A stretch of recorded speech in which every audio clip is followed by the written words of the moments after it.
Que tem que... Agora sim. Bom, então, pessoal, esse seminário de hoje é sobre um artigo que eu estou como coautor, que saiu hoje mesmo no Archive, e aí lida com a questão de fenomenologia de gravitação quântica, na verdade, é a apresentação de um novo observável, e no artigo eu argumento que esse observável, quer dizer, utilizando as incertezas típicas dos experimentos atuais e as escalas de energia, já se pode chegar na chamada escala de Planck utilizando esse tipo de observável. Então, bom, mas eu vou começar aqui. O seminário, eu preparei, ele está um pouco preliminar, né? Tá muito texto ainda, mas é porque, enfim, eu preparei aqui meio às pressas, porque foi enquanto o paper estava chegando aí na reta final de preparação. Mas vamos lá. Então, o objetivo é chegar na escala de Planck, na sensitividade na escala de Planck, que eu vou mostrar o que é, utilizando esse observável que é justamente o tempo de vida dos muons, só que utilizando uma ferramenta chamada geometria de Finsler. Bom, então vamos lá. Então, a ideia é o seguinte, é que sempre se falou, né, de maneira meio folclórica, que gravitação quântica nunca poderia ser testada, porque iria, se pensando num paradigma de física de partículas, você vendo a gravitação como mais uma interação, fazer parte de uma extensão aí do modelo padrão, você teria que lidar, então, com o graviton, teria que ver como seria a interação dos gravitons com as partículas, e aí, de maneira até meio inocente, né, se dizia que a escala de energia necessária para poder se produzir gravitons e objetos desse tipo, né, e observar a presença de gravitação quântica nas colisões, seria uma energia da ordem da energia de Planck. E a energia de Planck é uma energia absurdamente alta, que é da ordem de 10 a 19 GeV, gigaelectronvolts. Né? Então, em eletronvolts, daria algo tipo 10 a 28 eletronvolts, né? Enquanto que os aceleradores, o LHC, por exemplo, ele atinge uma energia de massa de 13 TeVs, né? Que dá mais ou menos aí 10 a 12 ou 10 a 13 eletronvolts, que está muito distante aqui do 10 a 28, né? Então, de maneira meio folclórica, sempre se disse, olha, você ia precisar de um acelerador de partículas de dimensões astronômicas, né? Do tamanho aí do sistema solar, ou sei lá, enfim, tinha especulações aí, brincadeiras sobre isso. E, bom, isso foi desde a ideia de se pensar numa interação gravitacional quantizada, né, até, a história que sempre se teve, até o final do século XX, né, e início do século XXI, que é quando começou-se a se perceber que, na verdade, seria possível testar esse regime esperado da gravitação quântica, só que por meio de outros observáveis, não sendo olhando aí a seção de choque, o resultado de colisões de partículas e tentando detectar graviton, mas por meio de outro tipo de observável. Então, tem vários deles aí na literatura, tem artigos de revisão sobre isso, que estão citados no Archive, que eu falei, que, é esse daqui, ó, esse 2011-10069, mas dessas formas seria olhando para as chamadas relações de dispersão modificadas, né? Que são relações que aparecem em diversos modelos de gravitação quântica, em que o que se tem é que a gente tem a relação de dispersão típica da relatividade especial, é que a massa ao quadrado é energia ao quadrado menos momento ao quadrado. Só que tem várias teorias de gravitação quântica cujos efeitos conseguem ser descritos de maneira efetiva nas partículas, a interação delas com esse campo gravitacional quantizado ou com a geometria quantizada, né, através de uma relação de dispersão modificada desse tipo. Se absorve os graus de liberdade dessas teorias de maneira efetiva em baixas energias, baixas assim em comparação ao regime totalmente a gravitação quântica, e em relações de dispersão modificadas desse tipo, em que você tem aqui uma função, que pode ser aqui, no caso, aproximando, né, em primeira ordem, a energia, o momento ao quadrado, tem que ter alguma coisa aqui com ordem de momento ou de energia ao cubo, dividido aqui, modulada aqui pela energia de Planck, que é a escala de energia que envolve a velocidade da luz, né, no vácuo, a constante gravitacional de Newton e a constante de Planck. Né? E esse daqui seria um parâmetrozinho adimensional, tipicamente de ordem 1. Então, o que as teorias o que os modelos fazem as propostas experimentais fazem é tentar vincular esse parâmetrozinho aqui. Bom, então vamos lá. Aí, qual é o tipo de observável que sai desse tipo de proposta, né? Entre outras coisas, né, esse tipo de proposta aqui, que você tem essa relação de dispersão, ela prevê que, por exemplo, quando a massa é zero aqui, você está, por exemplo, com um fóton, ou então com neutrinos, né, a massa é aproximadamente zero, o que é que ela prevê? Prevê que a velocidade de grupo aqui da luz, né, da radiação, ou dos fótons, ela deveria ser não mais 1, né, utilizando aqui unidades naturais, né, mas teria uma correção aqui dependente da energia. Então, a luz, ela viajaria aí dependente de sua energia. E, bom, por isso, fótons de energias diferentes, né, ou frequências diferentes, emitidos simultaneamente, eles chegariam à Terra em tempos diferentes. Essa era a ideia. Aqui, então, por exemplo, se você tivesse uma situação em que você tivesse uma explosão, né, como acontece realmente? Você tem os chamados gamma ray bursts, que são explosões bem rápidas, que acontecem à escala cosmológica. Pode ser uma fusão de estrelas de nêutrons. Até então, só se conhece esse mecanismo, né? Você tem uma emissão de fótons aqui, praticamente simultâneo. Eles saem, porque ele é muito curto, esse evento. E aí, os fótons, eles vêm viajando, e aí eles, através dessa interação com o campo gravitacional quantizado, né? Esse efeito ele vai se acumulando ao longo das distâncias, porque se ele for viajar uma distância curta, o efeito é muito pequeno e você realmente não vai detectar nada.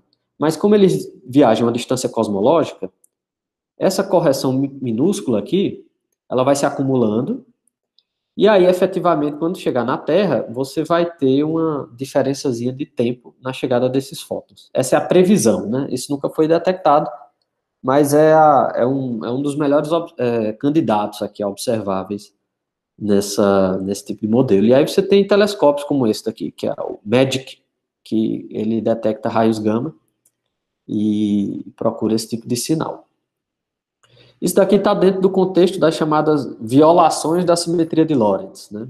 Porque a velocidade da luz não é 1, então se diz que a simetria de Lorentz estaria violada, né? Ou deformada também é uma possibilidade. Bom, só vindo aqui de maneira mais concreta, quando você tem esse tipo de time delay, né, de delay temporal, ele é vinculado normalmente, assim você tem a energia aqui, ela é aproximadamente igual ao momento, mais uma correção, e aí se trabalha com essa correção aqui, que aqui esse é um parâmetro de ordem 1, que é o que se tenta vincular, que é a energia do fóton, e aqui é a escala de gravitação quântica. Na verdade, esse é um parâmetro que é, na verdade, mais ou menos 1, que ele só diz se a propagação é supra ou subliminal.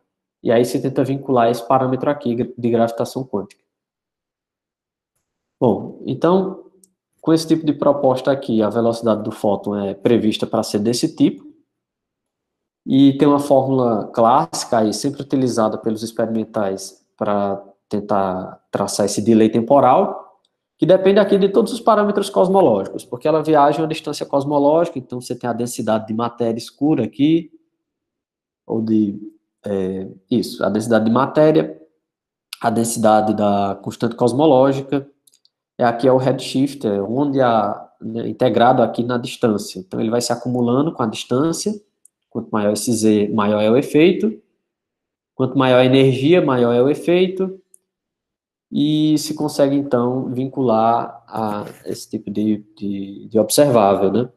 E um vínculo recente foi obtido aqui por essa colaboração MEDIC, que é o daquele telescópio que eu mostrei anteriormente, que colocou esse vínculo aqui para a escala de gravitação quântica, que é um vínculo bem forte para esse modelo, né? Apesar de que nunca foi detectado, de fato, isso daqui só tem esse vínculo superior aqui, né? Ou melhor, um vínculo inferior, né? Nesse parâmetro aqui, nessa quantidade. Então, uma coisa muito importante aqui é a presença desse tipo de amplificador, que é a distância cosmológica. Quanto maior essa distância, maior é o efeito, e é justamente o fato dele viajar esse tipo de distância que permite que se encontre um efeito produzido por uma escala de energia tão alta. Então, aqui eu vou mostrar um outro observável que a gente pode ter, utilizando um outro amplificador e baseado num modelo bastante interessante aqui para essa violação ou deformação da simetria de Lorentz. Bom, como é que vai ser isso? Eu vou olhar aqui para o espaço-tempo, certo? Então, por exemplo, a gente sabe que a relação de dispersão lá da relatividade especial, que é isso daqui, né? Ela tem a ver com a estrutura do cone de luz, certo? Ela é o que diferencia aqui, por exemplo, você tem as curvas tipo tempo, né? Vai ter massa positiva aqui, né? Com a massa real, né? Elas vão estar aqui dentro. Tipo luz, vão estar aqui em cima do cone, né? E você tem tipo espaço, né? Que vão estar aqui, os vetores tipo espaço vão estar aqui fora do cone de luz. E tem a ver também com a norma exatamente do quadrimomento, né? Essa massa aqui é nada mais que a norma, é a maneira covariante da gente escrever a relação de dispersão. Aí daqui você vê que automaticamente essa quantidade ela é invariante de Lorentz, porque ela é uma norma, né? É o comprimento de um vetor. Bom, então, essa norma, né, a métrica, cone de luz, tudo isso está ligado à estrutura geométrica e algébrica do espaço de Minkowski, certo? Geométrica, né, do espaço de Minkowski, a métrica, como está aqui, e algébrica porque a gente tem a álgebra de Poincaré, né, que é a álgebra que inclui as transformações de Lorentz, que vai ser as transformações entre referenciais, também a gente vai ter as rotações e as translações, né, que são as simetrias aqui do espaço de Minkowski. E isso daqui está totalmente preso. Essas coisas aqui estão presas a esse tipo de definição. Então, a pergunta que fica é qual é a estrutura geométrica e algébrica, né, que consegue acomodar relações de dispersão modificadas do tipo que a gente viu. Por exemplo, desse tipo aqui, né, que você tem correções aqui. O que é essa norma aqui, né? Como é que eu consigo construir uma norma desse tipo? Qual é o tipo de espaço que consegue descrever isso? Ou seja, qual é a geometria efetiva que essas partículas elas provam nesse regime planckiano, né? Isso quer dizer, quando você vai fazer um experimento, quando você vai, quer dizer, medir um observável, né? Que esse observável seria influenciado, né, por essa estrutura. Qual é a geometria efetiva que vai aparecer, que é a maneira que você vai interpretar o resultado que sai daquele observável, né? Para você descobrir a geometria, você precisa olhar para as trajetórias, você precisa olhar para as geodésicas, quais são as trajetórias das partículas, e aí você consegue medir qual é a geometria. Então, a pergunta é essa: qual é a geometria efetiva que essas partículas provam de fato, né? Existe uma maneira de você absorver esses graus de liberdade efetivos de gravitação quântica, vindos da fenomenologia de gravitação quântica, em uma geometria? Essa é a pergunta. Então, indo logo direto ao assunto, uma proposta interessante que surgiu nos últimos anos consiste na descrição desse espaço-tempo efetivo por meio da chamada geometria de Finsler. Esse é o Finsler, que é uma geometria aí centenária. Então, assim, a grosso modo, o Finsler, ele propôs na tese de doutorado dele, certo? Defendido em 1918, então já tem aí 102 anos, É uma geometria na qual você poderia ter uma noção de distância que não obedecesse ao Teorema de Pitágoras. O que quer dizer isso? No sentido de permitir contribuições não quadráticas para se calcular o quadrado da hipotenusa de um triângulo retângulo. É exatamente isso. Por exemplo, você tem aqui o Teorema de Pitágoras euclidiano, certo? O quadrado da hipotenusa é igual à soma dos quadrados dos catetos. É o que está aqui. O Teorema de Pitágoras minkowskiano é o quê? É justamente a relação de dispersão. Porque a assinatura do espaço de Minkowski, ela é diferente da assinatura euclidiana. Ela tem uma assinatura lorentziana, ela tem aqueles termos negativos na métrica. Então, o m ao quadrado aqui é o quadrado da hipotenusa, e aqui é essa norma aqui, essa diferença dos quadrados dos catetos. Então, você vê, o teorema a relação de dispersão, ela está intimamente ligada a esse, digamos assim, teorema de Pitágoras minkowskiano. Então, se você quiser incluir termos não quadráticos aqui, você tem que relaxar esse teorema de Pitágoras minkowskiano. Então, a gente vai usar a geometria de Finsler para incluir esses termos não quadráticos. Então, assim, vamos para duas dimensões, só para simplificar aqui. Suponha que você tem uma curva na sua variedade, né, no seu espaço. Aqui, no lugar de t, deveria ser μ. μ é um parâmetro. Aí é uma x e y aqui em coordenadas cartesianas, por exemplo. O que é o comprimento dessa curva, né? É essa integral dessa quantidade, né? A gente conhece isso lá do cálculo 2. A curva está definida aqui parametricamente, então o comprimento dela é justamente isso daqui, certo? Mas isso aqui é o quê? Isso aqui é justamente a norma, né? Você calcula isso daqui fazendo aquela divisão de pedacinhos da curva em pequenos triângulos retângulos, né? Que você tem os dx, tem dy, e aí você vai calcular a normazinha através da soma de aplicação de vários teoremas de Pitágoras em trechozinhos da curva. Então, o que é que o Finsler pensou? Ele disse, olha, digamos que, na verdade, isso daqui é um caso especial, né, dessas contribuições quadráticas. Suponha que você tem uma função geral aqui, que a única propriedade dela é que ela seja positiva, né? Mas isso também pode ser generalizado para o caso Minkowski, né?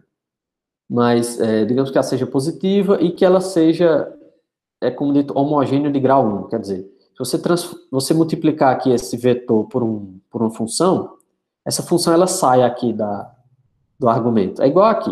Se você fizer uma mudança de parâmetro aqui, ele vai sair, vai ter ao quadrado aqui dentro, e ele vai sair com a raiz quadrada fora. E é o que vai permitir essa função ela ser invariante por reparametrizações.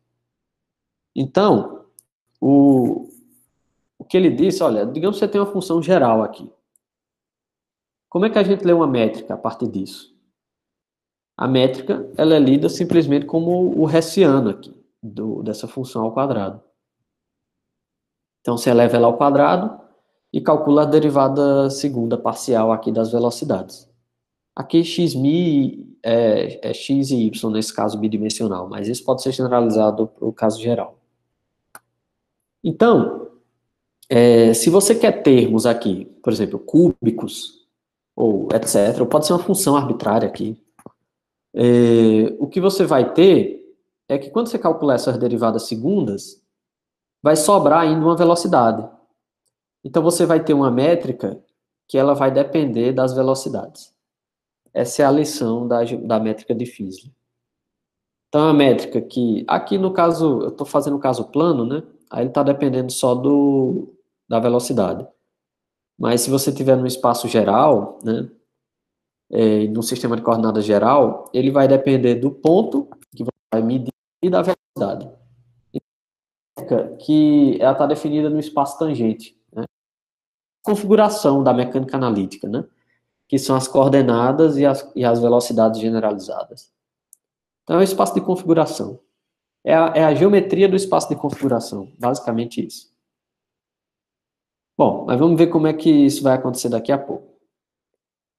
Então, a geometria de Finsler, ela encontra aplicações em diversas áreas, certo? Por exemplo, em sistemas biológicos, Você tem estudo aí, a aplicação para competição entre colônias de animais, interações sociais, interação predador-presa, várias coisas. Tem várias aplicações em sistemas biológicos, em física também. Você tem gravitação de Einstein-Finsler, você tem aplicação em eletrodinâmica não linear, em óptica, em mecânica dissipativa, porque essas métricas, dependendo de velocidade, é como se fosse ela tivesse algum sistema dissipativo. Então, tem várias aplicações. Uma indicação que eu dou a esse livro do Peter Antonelli e outros autores, que é essa teoria de sprays e espaços de Finsler com aplicações em física e em biologia, que ela diz como é que vai dar o crescimento aqui das colônias, essas coisas dependendo dessas velocidades, em algum espaço, né, que ele vai ter que definir. E, enfim, é um livro bem interessante. Inclusive, o Peter Antonelli, ele mora, se eu não me engano, ele mora no Brasil, ele mora em Recife. Ele é casado com uma outra matemática, chamada, acho que é Solange Rutz, e eles moram em Recife, estão lá na UFPE. E ele tem vários livros sobre geometria de Finsler. Bom, mas outra aplicação na física também é a fenomenologia de gravitação quântica, como eu estou falando, né? Então, vamos primeiro a esse problema das relações de dispersão modificadas, vamos tentar conectá-las com a ideia de modificar o teorema de Pitágoras. É cálculo muito simples, certo? Com conteúdo que você vê em mecânica analítica, por exemplo, você consegue fazer isso. É bem direto. A ideia é simplesmente tomar a relação de dispersão modificada e identificar isso com a hamiltoniana, no contexto aqui de mecânica analítica. Então, isso aqui é a hamiltoniana, né? Vamos fazer primeiro o caso plano aqui, o caso Minkowski, né? Com a relação não modificada. Então, aqui você tem o caso Minkowski, esse PI é simplesmente o P quadrado, né? O momento espacial ao quadrado. E, bom, vou escrever aqui. Então, eu tenho uma ação que depende das coordenadas, depende do momento e depende do multiplicador de Lagrange aqui. A variação em relação a esse multiplicador de Lagrange é o que força a relação de dispersão. Você pode escrever a mecânica analítica de uma partícula livre na relatividade especial desse jeito. Certo? Mi aqui é o parâmetro. Aí você faz uma transformação de Legendre, igual como você vê lá na mecânica analítica, e a ação da partícula, ela vira isso daqui. Ela vira a massa multiplicado por essa coisa aqui, certo? Isso daqui que é justamente aquele termo lá do comprimento da curva, né?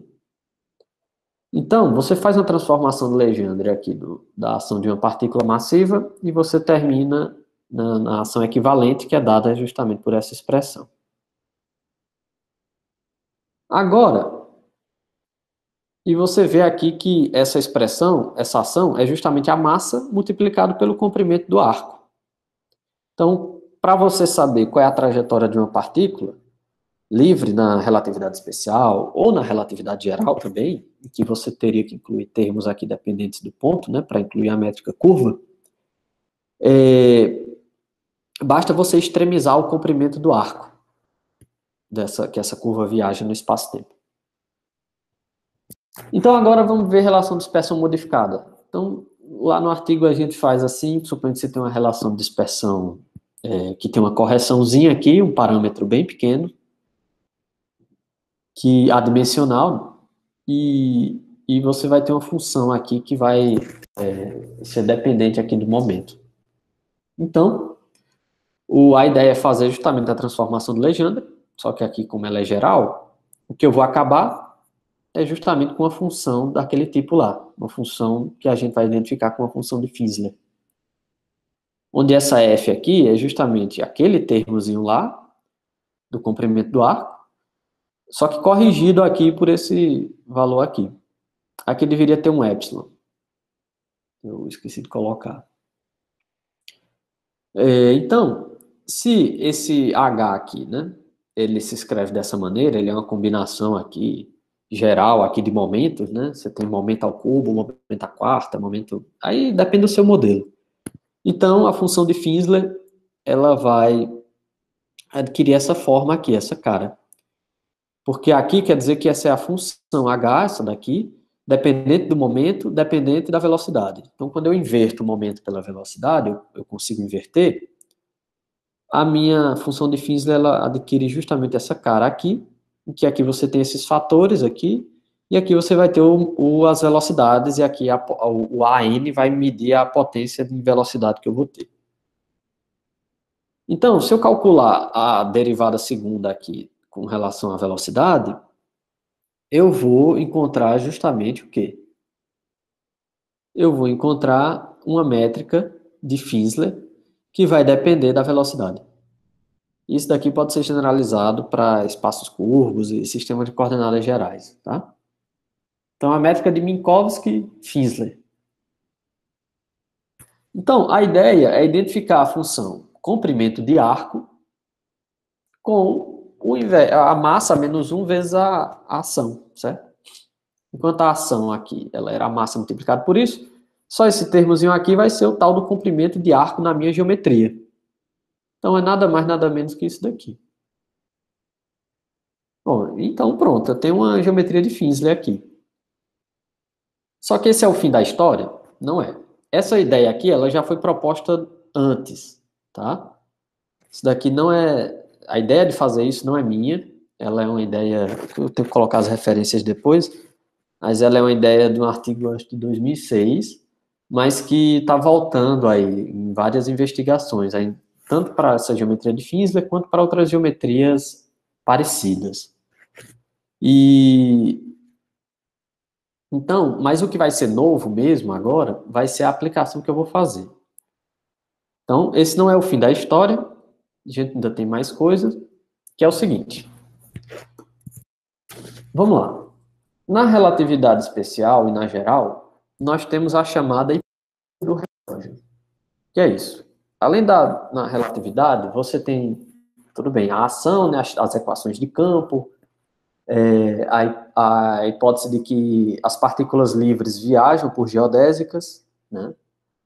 E você tem também uma outra hipótese que ela não é tão comentada, mas que ela é muito importante, que é a chamada hipótese do relógio.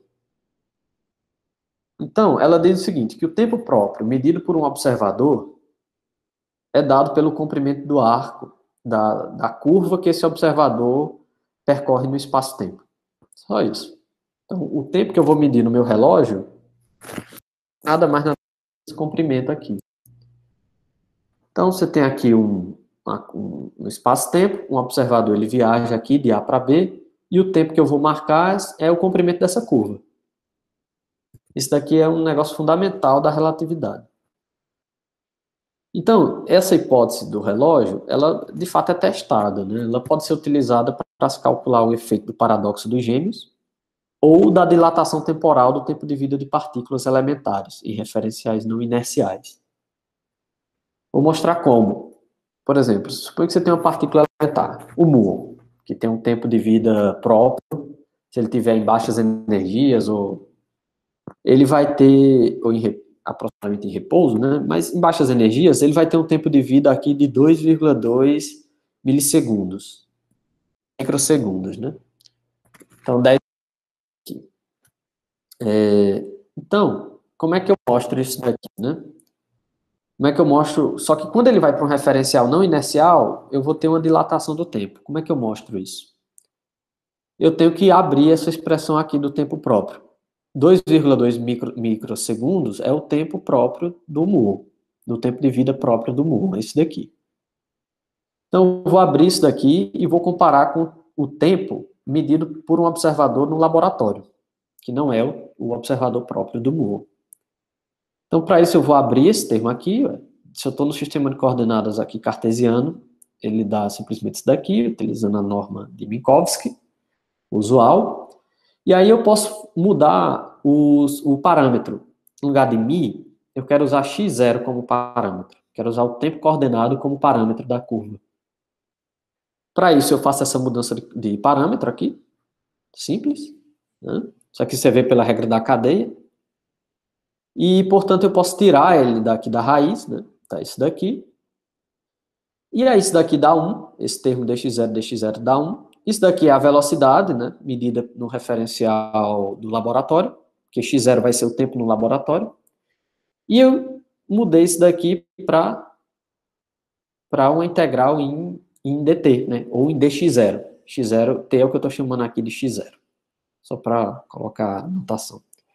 E v quadrado é dx dt ao quadrado, é a norma ao quadrado. Então você vê que isso aqui é o inverso do fator de Lorentz, né? Que a gente tem da relatividade. Então, se v é constante, por exemplo, no acelerador de partículas A, né? A velocidade dele vai ser constante. O tempo próprio, ele vai se relacionar com o tempo no laboratório desse jeito. É o inverso aqui do fator de Lorentz, né? Ou seja, o tempo no laboratório, ele vai ser esse fator de Lorentz multiplicado pelo tempo próprio. E como quando v ele vai se aproximando de 1, né, ele vai ficando relativístico, esse gama aqui ele é maior que 1. Então o tempo próprio, o tempo de vida de uma partícula elementar medida no laboratório, quando ela é acelerada a velocidades relativísticas, é maior do que o tempo próprio dela, que é definido a base de velocidades. Certo?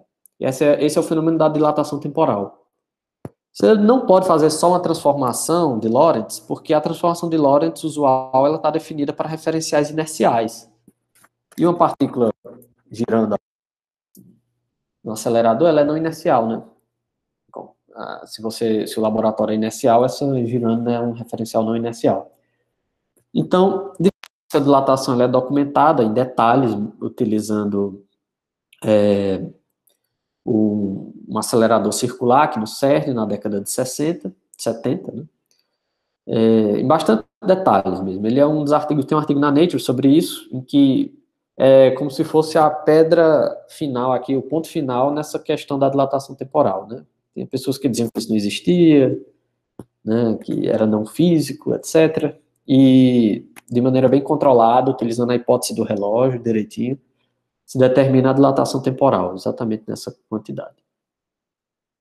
Esse experimento aqui é utilizado para estudar o momento anômalo, o momento magnético anômalo do Moore.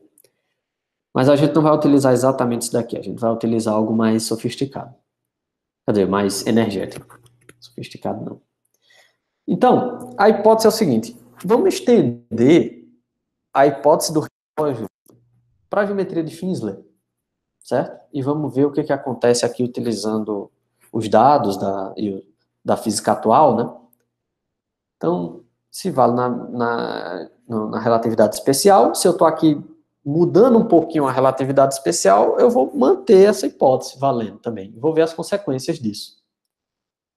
Então, quais são esses ingredientes que eu vou utilizar? Vai ser o fator de Lorentz alcançado em aceleradores de partículas usual, como o LHC, ou um acelerador de partículas que está sendo planejado, que é esse FCC, e vou usar também a incerteza típica de experimentos em situações controladas, né, para medir o tempo de vida do Moore. Só que, no caso aqui, para medir o tempo de vida do Moore a baixas energias. Eu vou extrapolar isso para o LHC, para ver o que é que a gente encontra, né? A gente vai encontrar um negócio bem interessante. Então, como um exemplo bem concreto, vou considerar aqui o uso de uma relação de dispersão de gravitação quântica muito popular, chamada relação de dispersão de Kappa-Poincaré, que é encontrada no contexto das álgebras quânticas, em que a álgebra de Poincaré ela é deformada por um parâmetro que se chama kappa, esse parâmetrozinho aqui, e ela fecha realmente uma álgebra, tudo bem comportado, você tem uma massa, você tem várias coisas lá, né? Igual você tem na álgebra de Poincaré. E esse capazinho aqui, ele é uma escala de energia, que é o que mede a deformação aqui em relação à álgebra de Poincaré. E você vê, ela cabe exatamente naquele tipo de modelo que a gente utilizou antes, né? Aquela história anterior. Então, vamos ver o que acontece. Se eu utilizar a geometria de Finsler para esse tipo de relação aqui e seguir exatamente aquele procedimento daqui, certo? Encontrar uma função de Finsler desse jeito, jogar ela aqui dentro, isso aqui dividido pela massa, né? Você vê aqui que você tem umas velocidades, né? E aqui você tem a norma aqui, né? Então, se eu traduzir isso para o gama, que é justamente o fator esse fatorzinho aqui, né? Que é o inverso da raiz quadrada de 1 menos v quadrado. Você vai encontrar que o fator, o tempo próprio, ele vai ser deformado aqui, desse jeito. Então, ele tem um termo aqui que é igual da relatividade especial, né? E tem uma correção aqui, certo? E aqui você tem o gama e tem o v. Aí eu vou e... Aqui são só alguns passos para eu colocar tudo em termos do gama. E para gama muito alto, né? Esse termo aqui, gama quadrado menos 1, ele é aproximadamente gama quadrado, que multiplica esse gama aqui. Então, o tempo próprio aqui do mu, ele é corrigido aqui desse termo aqui. Quer dizer, ele tem esse termo aqui, que é o típico da relatividade, mais uma correção aqui. Só que, para eu comparar com experimentos, eu tenho que converter daquele fator gama, que depende da velocidade, para um fator gama que depende do momento, porque da energia, né? Porque nos experimentos aparecem a energia típica que o acelerador acelera a partícula. Então, para fazer isso, eu vou para a definição do momento, na geometria de Finsler, que é desse jeito, que ele é deformado em comparação ao momento da relatividade especial. Ele é m multiplicado, quer dizer, a energia da relatividade especial. Ele é m multiplicado pelo fator de Lorentz. Então, o fator de Lorentz, dependente da velocidade, ele é dado pela energia dividido pela massa, mais essa correção aqui, que quando esse kappa vai para infinito, essa correção vai a zero e você retoma o resultado da relatividade especial. Então, você tem essa correção aqui. Então, eu preciso incluir isso daqui naquela fórmula anterior, para eu poder ter uma equação que eu possa comparar com os experimentos. Então, fazendo isso, jogando lá naquele resultado, e passando, isolando aqui esse ΔT, que é o tempo do mu no laboratório, a gente encontra que o tempo de vida do mu medido no laboratório tem que ser o da relatividade especial, previsto pela relatividade especial, nos experimentos, de fato, que é o P0 sobre m, e mais um fator aqui que é uma correção, certo? Que depende aqui dessa escala. Aqui, o que eu chamo de momento Lorentz factor, que é justamente isso daqui, é o que seria o usual da relatividade especial. Isso me permite inverter aqui, né? Eu jogo ele aqui dentro, eu consigo inverter e encontrar esse gama barra aqui, que é justamente o momento Lorentz factor, e, quer dizer, ele dá o gama em termos do momento Lorentz factor, desse jeito aqui, exatamente. Então, isso me permite dizer que para um gama muito maior que 1, quando eu jogar lá, quando eu colocar essas expressões aqui no tempo de vida, né, o que vai ser governado é justamente por esse termo aqui de momento sobre m ao cubo, pelo termo de gama barra ao cubo, que é justamente isso daqui. Então você vê que a gente chega numa equação bem direta, bem simples, que o tempo de vida do laboratório ele vai ser corrigido por um fator aqui de gama barra ao cubo. Então, quanto maior a massa da partícula, melhor o efeito, e quanto maior é o fator de melhor o efeito, e ele sobe com o cubo do fator de Lorentz. Lembrando, esse é o tempo de vida esperado para ser medido no laboratório quando é o tempo já dilatado. Então, ele sobe com o fator de Lorentz ao cubo. E a gente vai ver que isso daqui é um amplificador fundamental para o modelo. Então, o que a gente vai fazer agora é olhar para esse parâmetro aqui, adimensional, que governa a deformação. A gente vai trabalhar com esse delta aqui, ele é pequeno. Então, vou conectar agora com as certezas dos experimentos. Então, tem um experimento que foi conduzido no Paul Scherrer Institute, na Suíça, que mediu o tempo de vida de muons a baixas energias com a pressão de 1 parte por milhão, que dá uma incerteza relativa no experimento, né, essa incerteza dividido pelo tempo de vida, da ordem aqui de 10 a menos 6, certo? Esse é o na tabela, né, do Particle Data Group, esse é o valor típico do tempo de vida do Moore, com essa incerteza, 10 a 6, essa incerteza relativa. Então, eu vou fazer a seguinte análise, né? Se numa instalação, como um acelerador de partículas, for possível realizar medidas do tempo de vida de Moore com essa mesma incerteza, então a gente consegue colocar vínculos superiores no parâmetro kappa, que vão ser bem interessantes. Então, eu vou comparar aquele parâmetrozinho delta aqui é a gama barra, tá? Esqueci de colocar. Com a incerteza relativa, que é o que vai aparecer aqui. Porque se eu dividir aqui, né, você vai ter justamente esse termo da incerteza relativa. Então, no LHC, ele tem uma energia de centro de massa da ordem de 13 TeV. E você pode ter muons acelerados mais ou menos com esse fator de Lorentz, gama barra aqui, desse valor. Então, utilizando a massa do muon dessa ordem de grandeza, de MeV, se eu usar exatamente o 10 a quarta, eu vou encontrar que o parâmetro kappa do LHC, o vínculo superior, né, do LHC, se eu usar exatamente 10 a quarta, ele é 5,3 vezes 10 GeV. Então, é só igualar essas coisas aqui. Então, eu encontro o kappa aqui. O parâmetro, ele tem que ser maior ou igual que isso. Então, lembrando que a energia de Planck é 1,2 vezes 10 a 19 GeV, a gente está só a 3 ordens de magnitude da escala de Planck. Isso conseguido porque porque o amplificador é o fator de Lorentz ao cubo. Na verdade, num cenário ultra otimista, se eu utilizar o fator de Lorentz, dado exatamente pela energia aqui, né, do Moore, dividido, fornecido, né, a energia possível aí máxima do LHC, dividido pela massa do Moore, eu chego nesse valor aqui, né, tem esse fatorzinho de 6,1.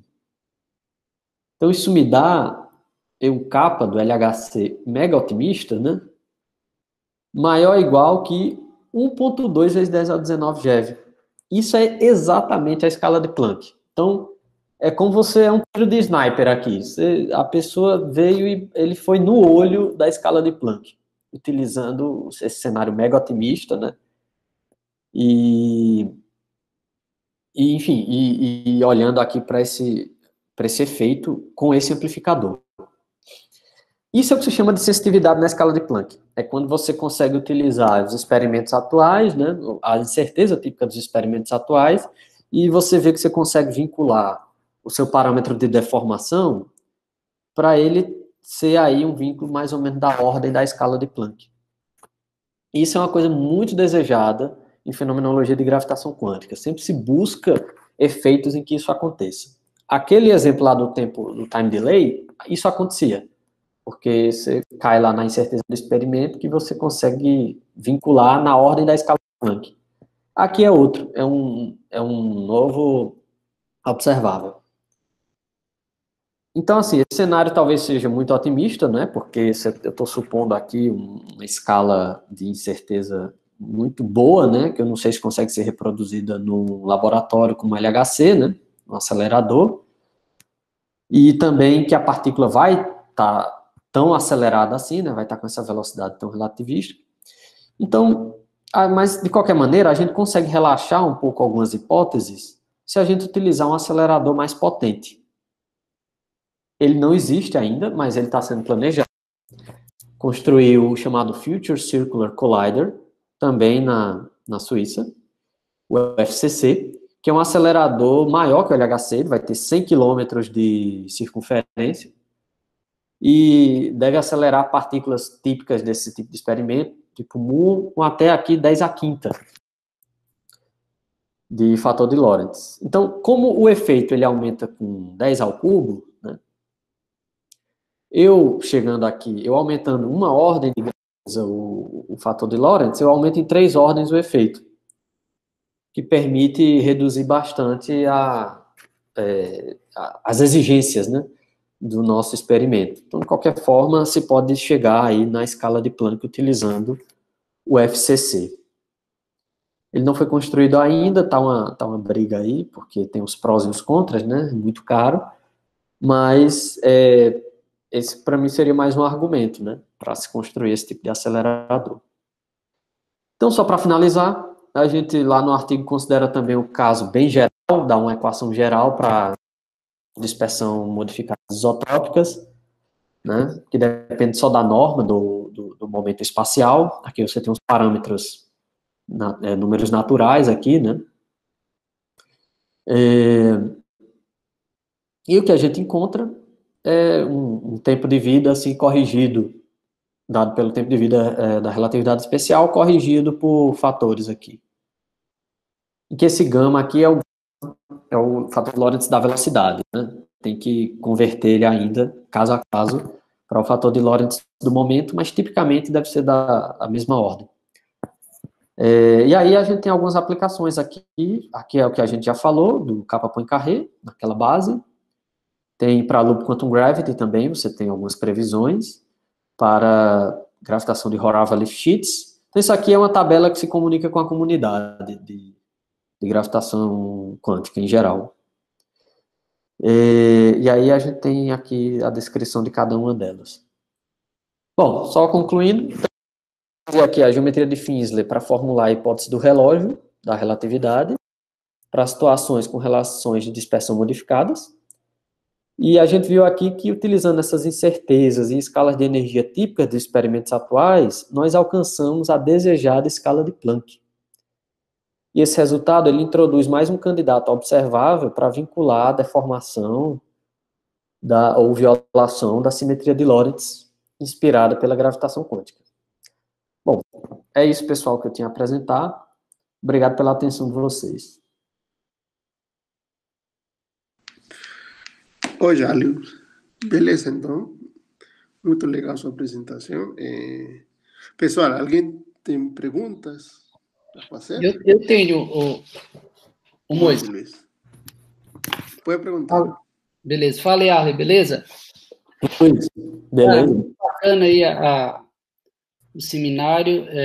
Cheguei um pouquinho atrasado, mas deu para ver aí toda a parte que você apresentou, a geometria de Finsler.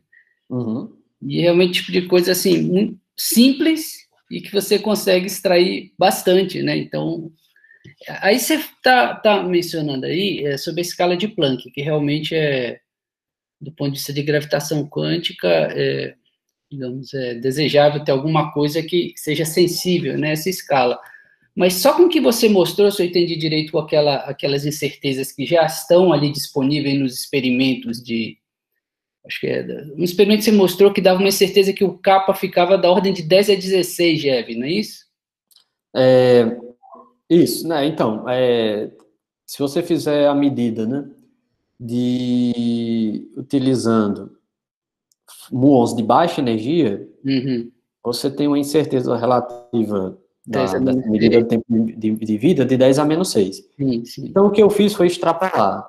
Foi dizer, olha, vamos imaginar aqui que no futuro o pessoal consiga organizar as medidas desse tempo de vida lá no LHC, sim, utilizando provavelmente métodos, inspirações desse tipo de experimento, né, maneiras de você reduzir, melhorar a incerteza, né, para chegar em algo dessa ordem, lá no LHC. Certo? Lembrando que esse experimento foi feito nesse instituto aqui. Né? Ele é para baixas energias.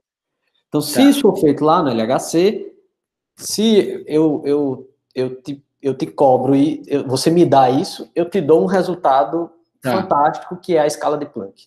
Mas o 10 é menos 16. Na verdade, eu estou interessado na 10 e 16, a escala. Aquela escala de 10 e 16 que você mostrou. Isso. Essa aí quer dizer, também que tem alguma hipótese envolvida aí? Ou isso Tem a hipótese desse tempo, dessa incerteza relativa, né? Tá.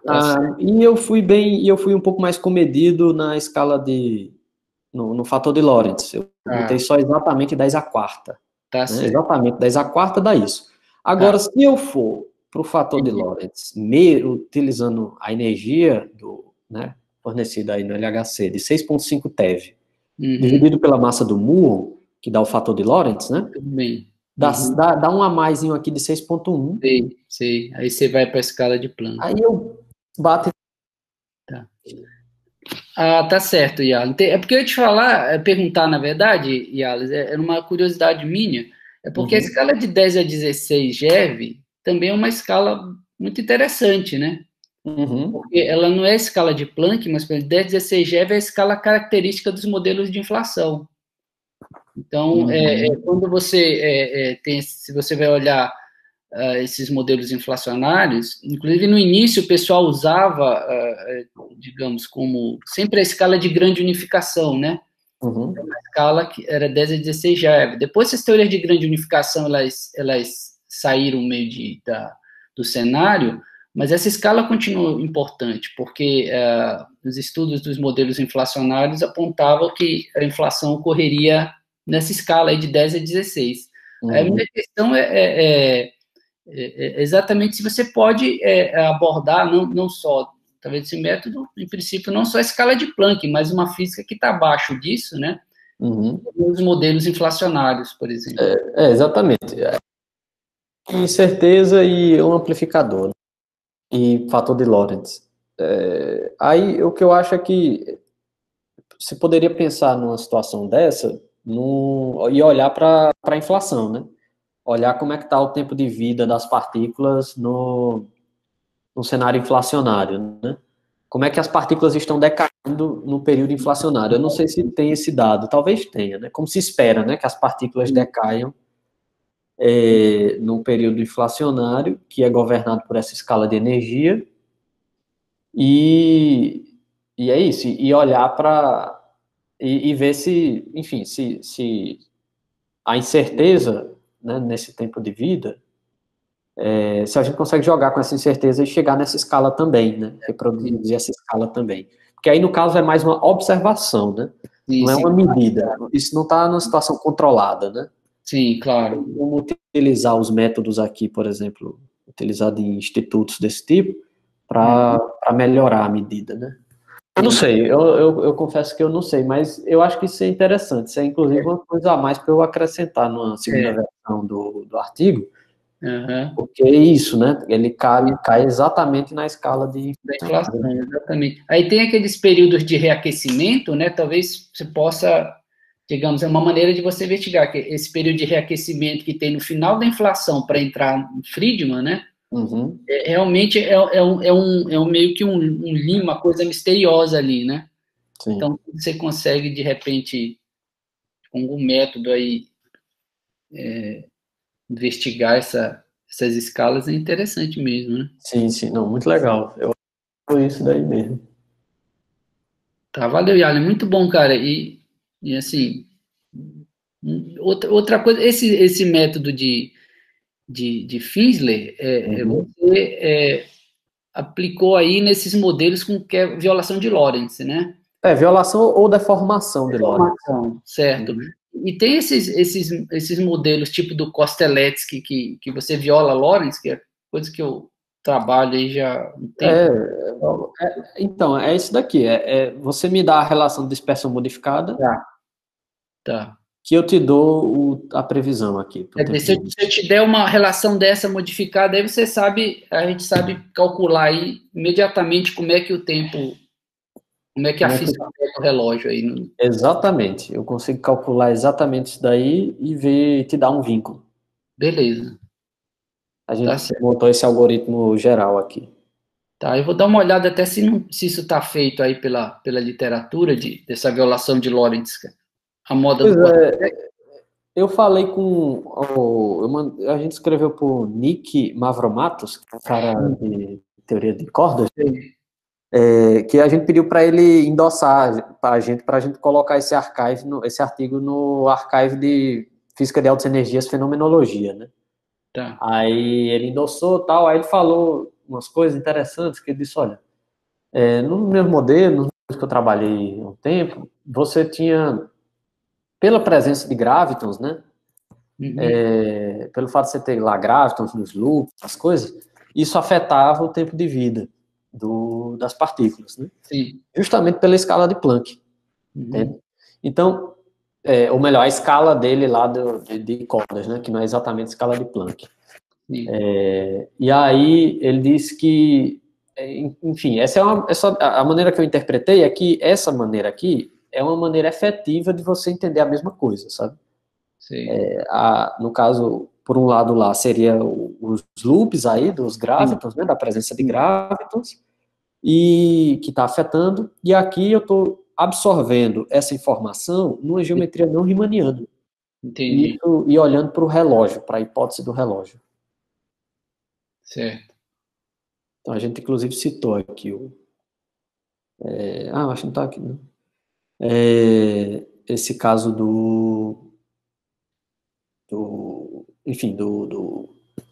teoria de cordas, do Nick Mavromatos. Tá certo, Yali. Bacana. Pô, tem muita coisa que dá para fazer mesmo, né? Nesse negócio.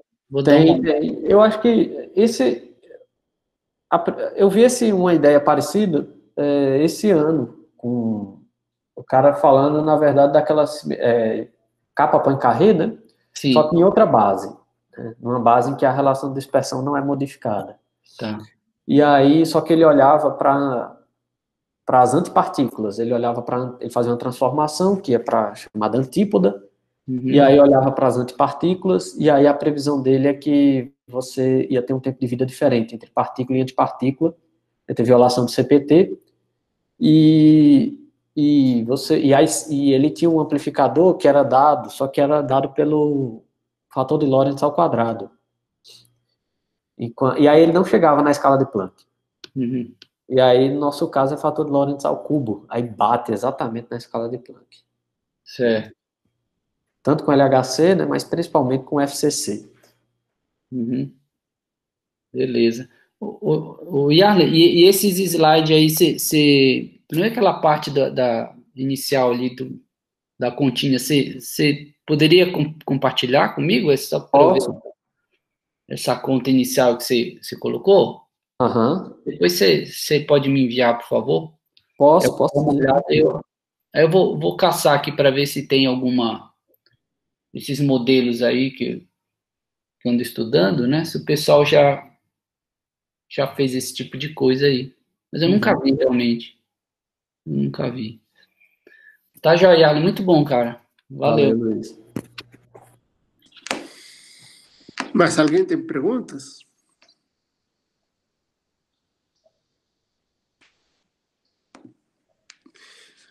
Jarly, posso fazer uma pergunta? Pode. A pergunta, a observação. Como o Luiz falou, muito legal o trabalho. Simples, né? Ideias simples, mas muito legal. Nessa geometria de Finsler, bom, você fez as contas, não? Para esse tipo de geometria. Tem outras geometrias que você poderia utilizar e que ajudariam também, ou não? Tem. Tem uma outra geometria que tem sido bastante explorada, que é a chamada geometria de Hamilton, em que ele olha assim, aqui você tem, né, a relação, a métrica, né, ela é lida aqui pelo esse hessiano aqui, né. Isso.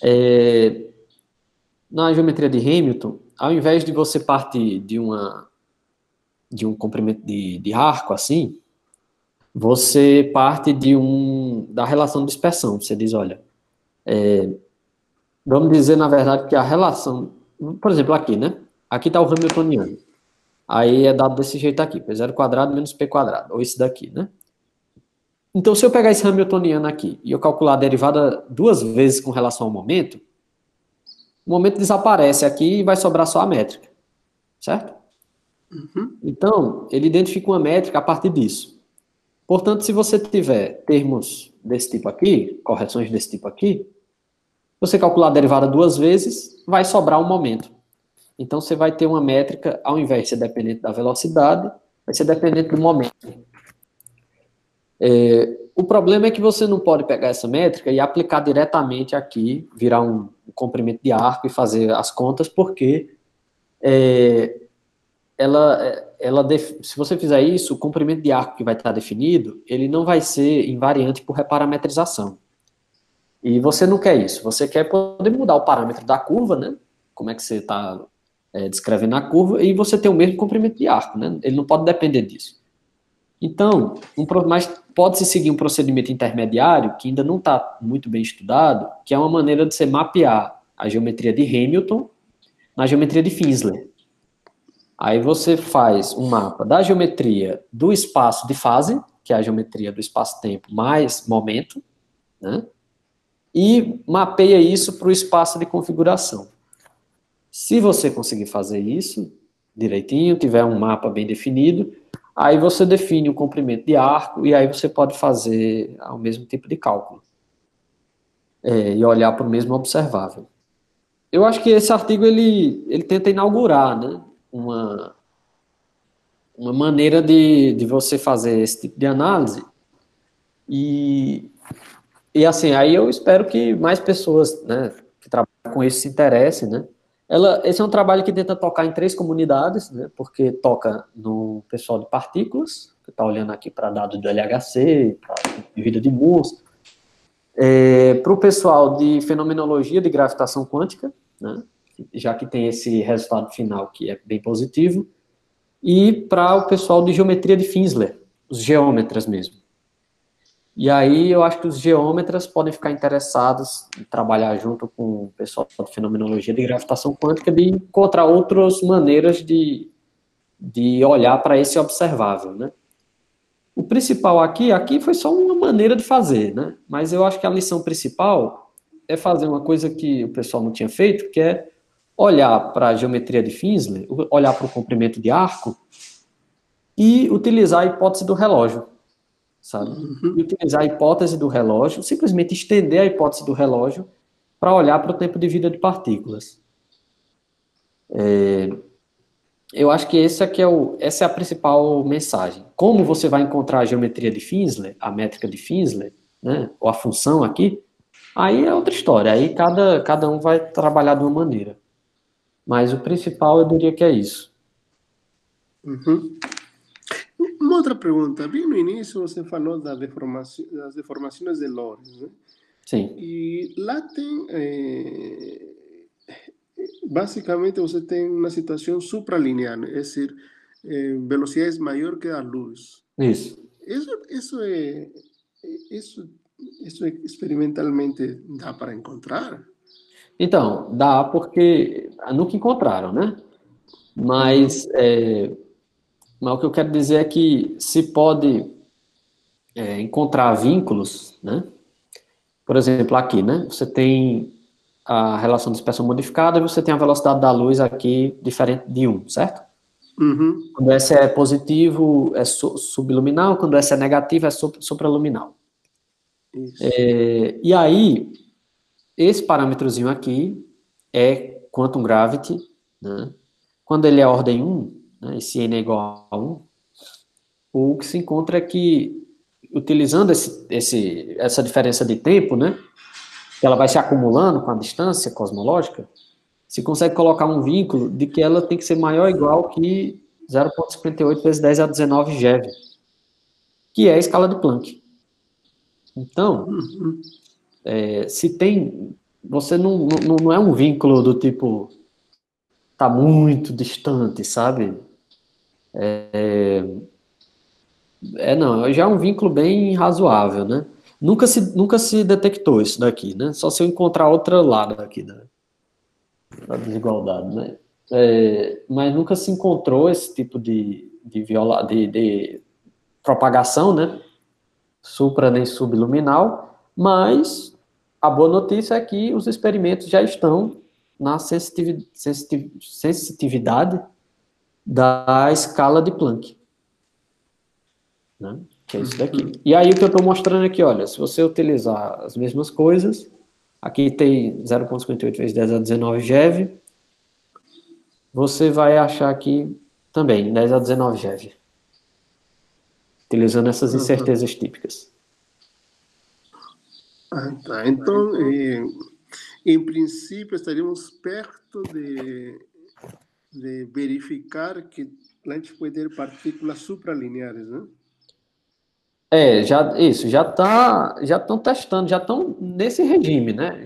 Já tem vínculos bem vários vínculos interessantes nessa escala. Justamente a perspectiva experimental, né, que a gente tem, essa perspectiva nos dizer que nós estamos na escala de Planck, né, experimentalmente, que motiva essa pesquisa, né, em fenomenologia de gravitação quântica. Porque, assim, se a gente tivesse distante, muito distante, os nossos vínculos fossem muito pobres, né,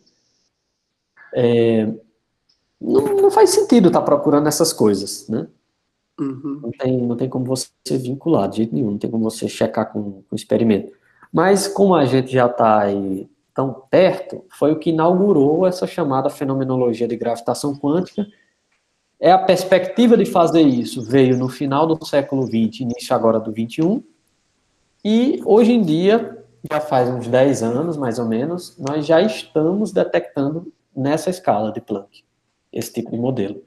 Só que precisa você ter vários observáveis, né, para você poder confrontar. Só um observável é meio pobre, né? Pode ser que um observável, você precisa ter conhecimento melhor por exemplo, esse caso aqui das supraluminares, né? Uma coisa importante é saber como acontece esse fenômeno, como é que acontece essa fusão, que acontece essa ejeção de partículas, sabe? É uma coisa que depende de modelo.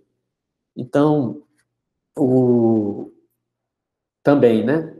Tem uma componente que depende de modelo. Então, você ter mais de um observável para vincular o mesmo efeito é interessante, sabe?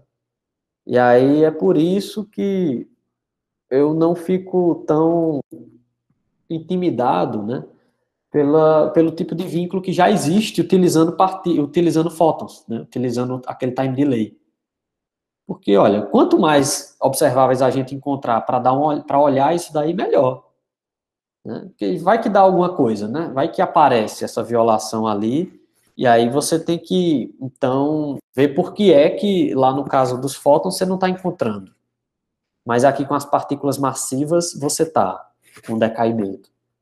Então, enfim, do ponto de vista fenomenológico, eu acho que é positivo. Mas é isso, o que eu tenho a dizer é isso. Nos últimos 10 anos, nós já estamos vinculando teorias de gravitação quântica a sério, na escala de Planck. Beleza, Jale. Muito legal esse trabalho. Obrigado. Pessoal, Moisés, alguém mais tem perguntas? eu tenho uma pergunta Pode fazer. para fazer. Vai, Nathan, pode fazer. Oi, Arley, você fez a análise para o muon, né? Uhum. Porque ele É tem uma ordem de grandeza de massa, acho que duas.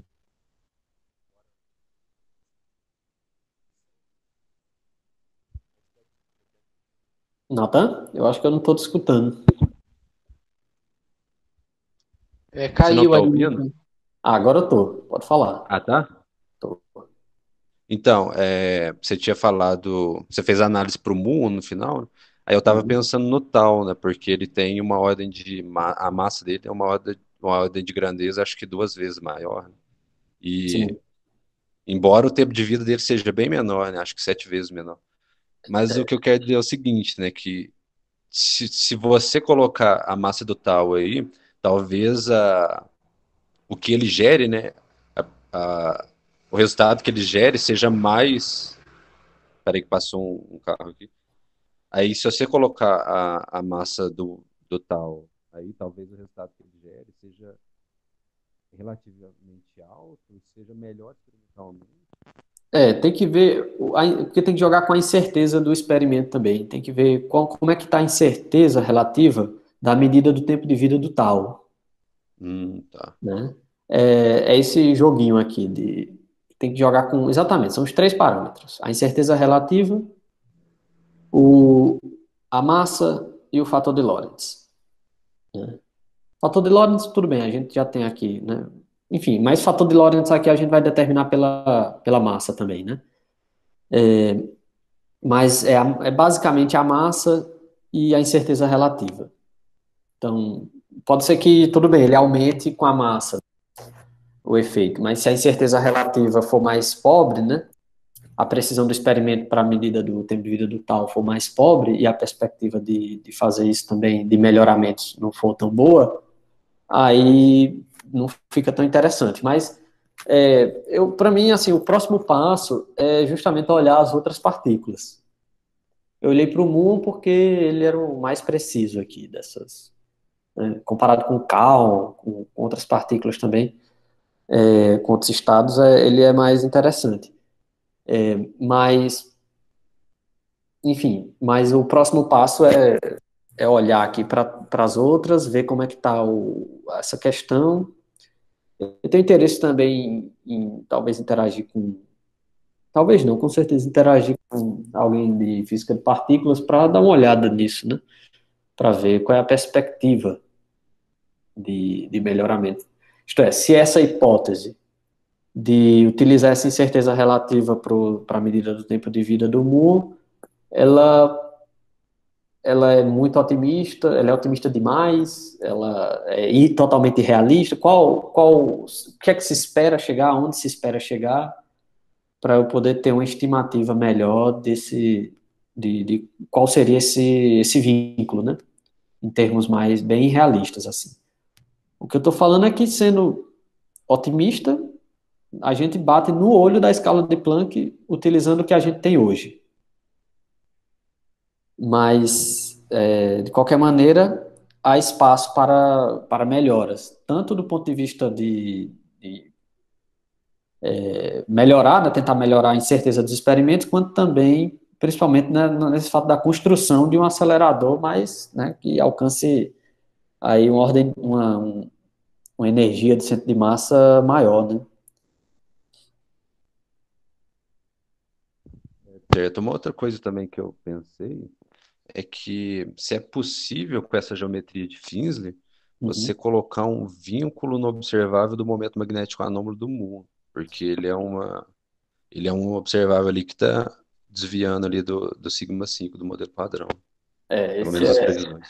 eu gostaria muito de ver isso. Agora, no caso do modelo magnético, o momento magnético anômalo do muon, se usa fatores de Lorentz aí da ordem de 30, né? Que é aquele 29 e pouquinho, que eu acho que é um fator de Lorentz mágico, que eles chamam, que é um que desacopla, acho que o efeito do campo elétrico para acelerar o muon, né? Porque quando você no acelerador, eles botam lá o campo magnético, né, para acelerar o muon, mas aí tem uns campos elétricos que eles colimam, né, o muon. E aí tem um fator de Lorentz específico que eles utilizam, que ele permite desacoplar, descartar umas coisas.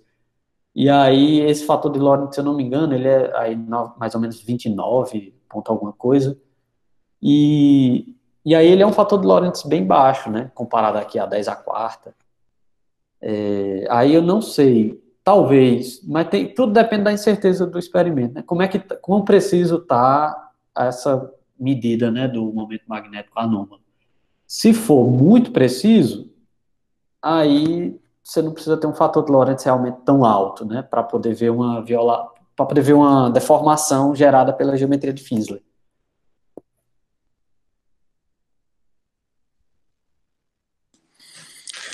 Pessoal, mais perguntas? Bom, então, obrigado, Charlie. Foi muito legal a sua apresentação. Antes de finalizar, pessoal, a próxima semana o professor Robson vai fazer uma apresentação das áreas de pesquisa dele. Então, seria interessante que participem, sobretudo o pessoal do mestrado e de engenharia física, que devem falar ele sobre muitas coisas da física aplicada. Beleza, pessoal? Então, obrigado a todo mundo. A gente se vê a próxima segunda-feira, 10 horas.